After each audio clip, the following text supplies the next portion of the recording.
Hello everyone, and welcome to this video going over the patch 2.1 notes. This patch brings us quite a few changes to many perks in the game, as well as to Trapper and Hag, and some other minor changes to killers and gameplay.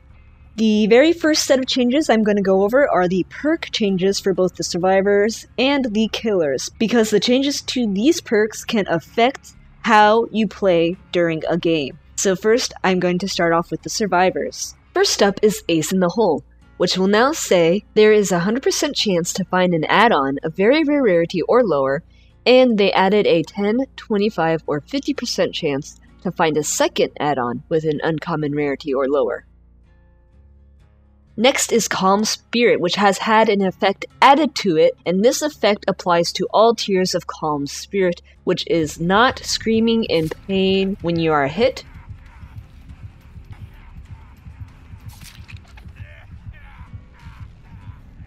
screaming when you're under the effects of madness, or screaming when you're being affected by the clown's intoxication. Calm Spirit still retains the ability to not startle woodland creatures by 80, 90, or 100%. Dark Sense. Each time you complete a generator, the killer's aura is revealed to you for 5 seconds. When the last generator is powered, the killer's aura is revealed to you for 5, 7, or 10 seconds. And I just want to emphasize the you part in this perk. It is only when you finish a generator, so if someone else on your team finishes a generator, you will not see the killer unless it is the last generator that is being powered. Deja Vu. The auras of 3 generators, which are in close proximity to one another, are revealed to you for 30, 45, or 60 seconds at the start of the match, and each time a generator is completed. If you are holding a map that can track generators, generators revealed by Deja Vu are added to the map. Unlike Dark Sense, Deja Vu will activate whenever anybody in the game powers a generator, and it resets which auras you can see each time, always showing you the 3 generators that are the closest to one another. This means when you're at the end of the game with 1 generator left, you will be able to see the location of the last 3 generators. And finally, Soul Survivor. For each survivor killed or sacrificed, your aura will not be readable within a 16, 18, or 20 meter range from the killer. So it reduces the effectiveness of killer perks such as a Nurse's Calling and Deerstalker, which reveal survivor auras to the killer within a certain range. If the killer has an aura reading perk and Soul Survivor is activated, it will be lit up if the killer cannot see you, and it will darken when the killer can see you. So in this example that I'm showing here, the Myers has Nurse's Calling, and while Soul Survivor is lit up, he cannot see me healing, but when it darkens, then he can see me. And Soul Survivor will work in this way for all aura reading perks. Next we have the killer perk changes. First up is Bitter Murmur, which now says when a generator is completed, survivors within a 16 meter radius of that generator will have their aura shown for 5 seconds. When the last generator is powered, all survivor auras are shown for 5, 7, or 10 seconds. Brutal Strength has now had generators added to the description, so it will now increase the speed at which you damage generators in addition to pallets 10, 15, or 20% faster. Hangman's Trick will now also apply to bear trap respawn times, and reduce the trap respawn timer for bear traps by 60 seconds. Predator. Scratch marks left by survivors will spawn slightly, moderately, or considerably closer together. This perk basically now will make scratch marks more tightly packed together so that they are more accurate to where the survivor went. Save the Best for Last has had the token system added to it in addition to still being an obsession perk. What it now says is earn a token for each successful hit that is not dealt to the obsession. Each token grants a stackable 5% decreased successful attack cooldown. You can earn up to 8 tokens. Attacking your obsession, however, will make you lose 4, 3, or 2 tokens. You can no longer gain tokens if your obsession is sacrificed or killed, and you only have 1 obsession per match. Sloppy Butcher. Wounds inflicted by successful attacks slightly, moderately, or considerably increase the survivor's bleeding frequency and causes the mangled status effect. Bleeding and mangled effects caused by Sloppy Butcher return to normal once the survivor is fully healed. One thing I want to add about this mangled effect is that it is not as severe as some of the other mangled effects in the game. The Sloppy Butcher mangled status effect is only a 25% increased healing time after the survivor has been hit. And it does not stack with killer add-ons at all, so don't think you can stack Sloppy Butcher with Begrime Chain. And the last killer perk that was changed is Tinkerer. When a generator is repaired at 85%, you receive a noise notification and your terror radius is reduced to 0 for 8, 10, or 12 seconds. This means that Tinkerer will no longer affect add-ons at all. It has been completely reworked to be an entirely different perk, so don't try to compare this to the old Tinkerer. This new Tinkerer only affects generators. It does not affect add-ons anymore. Yes, Tinkerer! His heartbeat went away.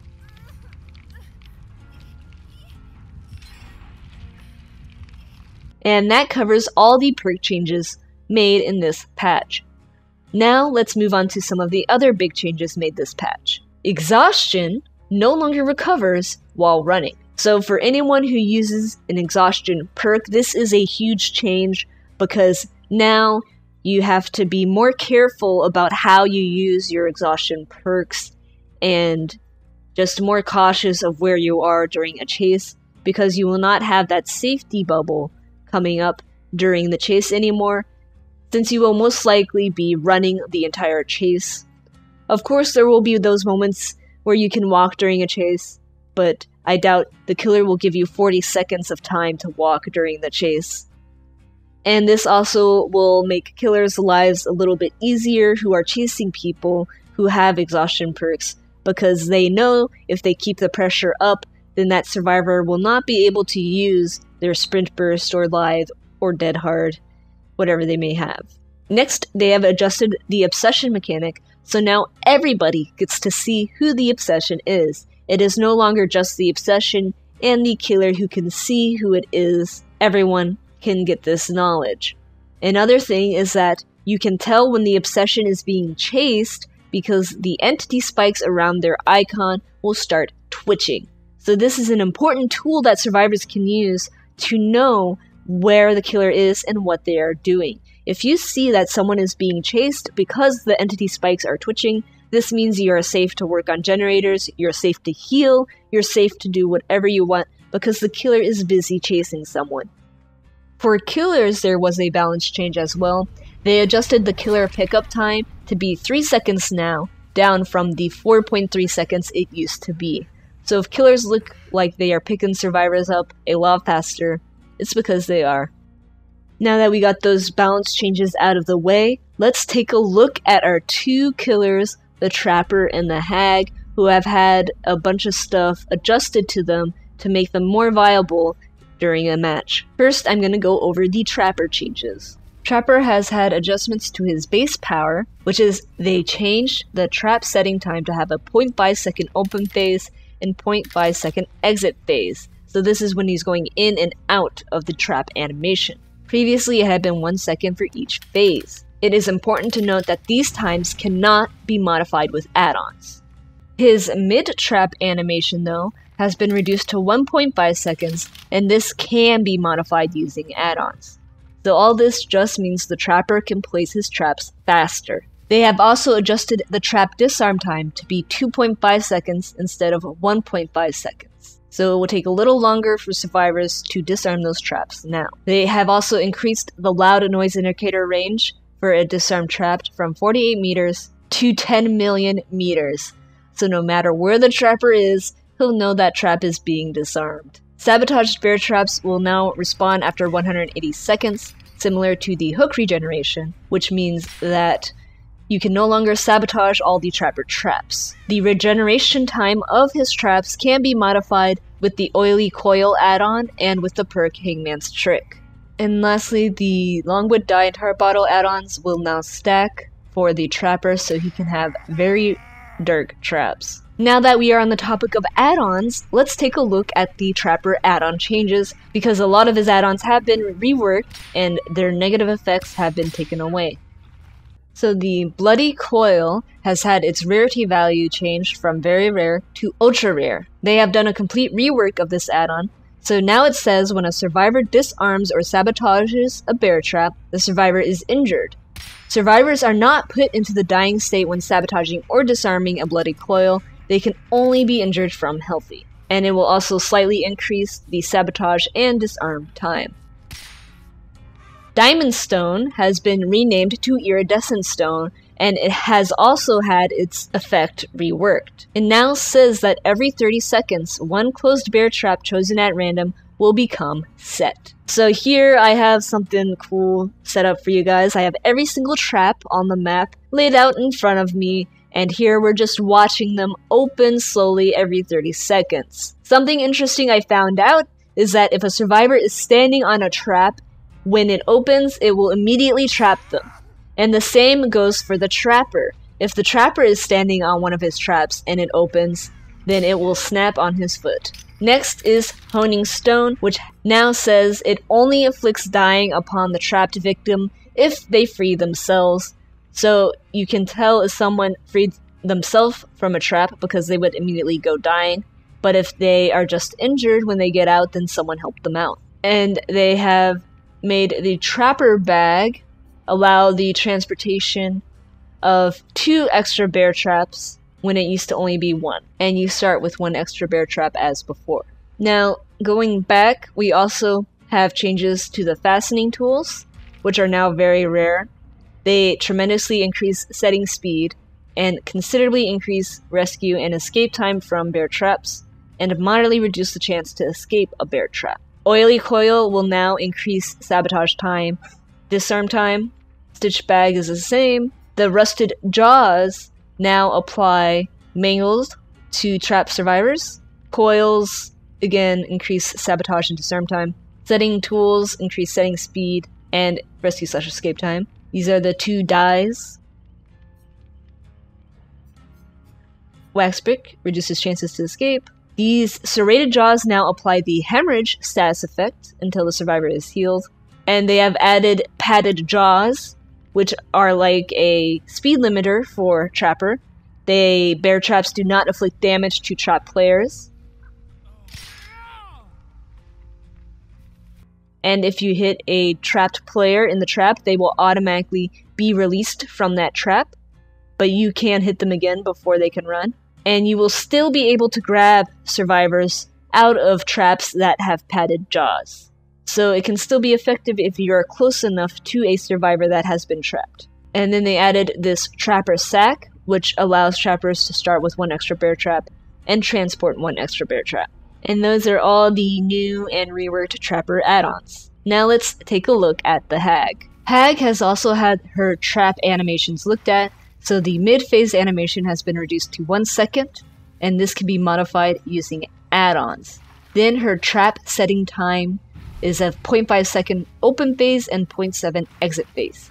Previously it was 1 second for each phase, and these times cannot be modified with add-ons. They also increased the trap teleport range to be 40 meters instead of 32 meters, so she can travel a lot farther now. And they revisited a bunch of her add-ons and removed all negative effects from her add-ons. Let's take a look now at Hag's reworked add-ons. So first, let's go over some of these add-ons that have had the negatives removed.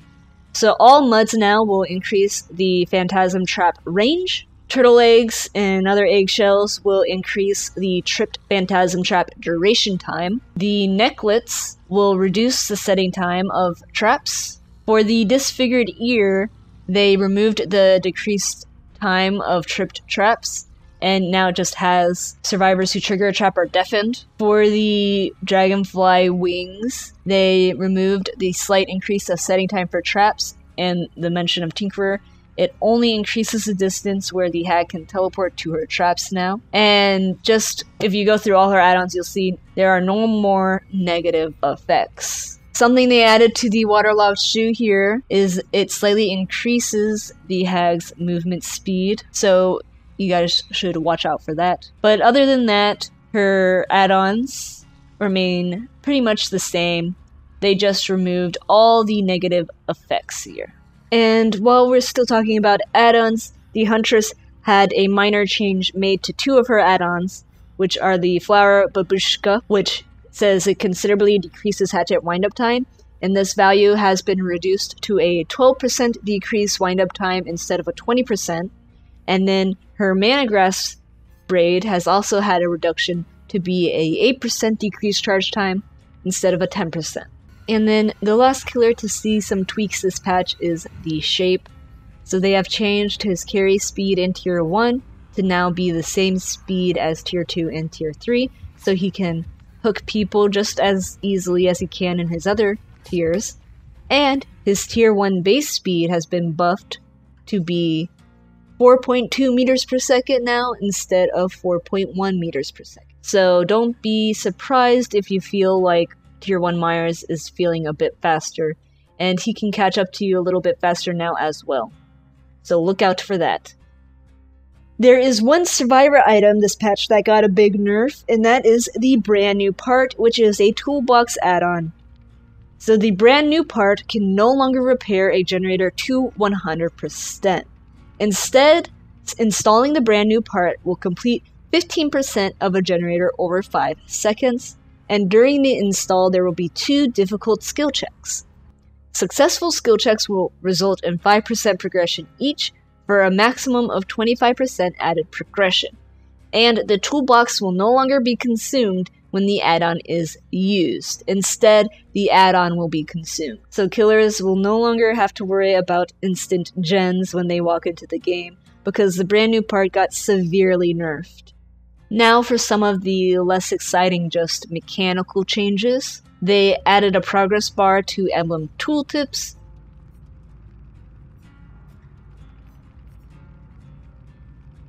They say they integrated additional status effects score notifications for Vigil and Decisive Strike perks. And they also made it so that if you're healing another survivor, you will be able to see debuffs such as Claustrophobia. As for the season reset and rank pip changes, players at rank 15 will not be able to derank to rank 16 or lower outside of rank reset. From rank 16 to 20, players will not lose pips or derank. So the number of pips that players receive back when the rank reset occurs has also been adjusted to create distinct rank pools. So rank 1 to rank 2 would be reset to rank 10, basically. You can see all the pip descriptions here. Rank 3 to 4 would be 11, 5 to 6 is 12, 7 to 8 is 13, 9 to 10 is 14, 11 to 12 is 15, etc., etc. So rank 1s will now be rank 10 instead of rank 15, so you have less to climb when rank reset occurs. And that covers all the changes made in patch 2.1.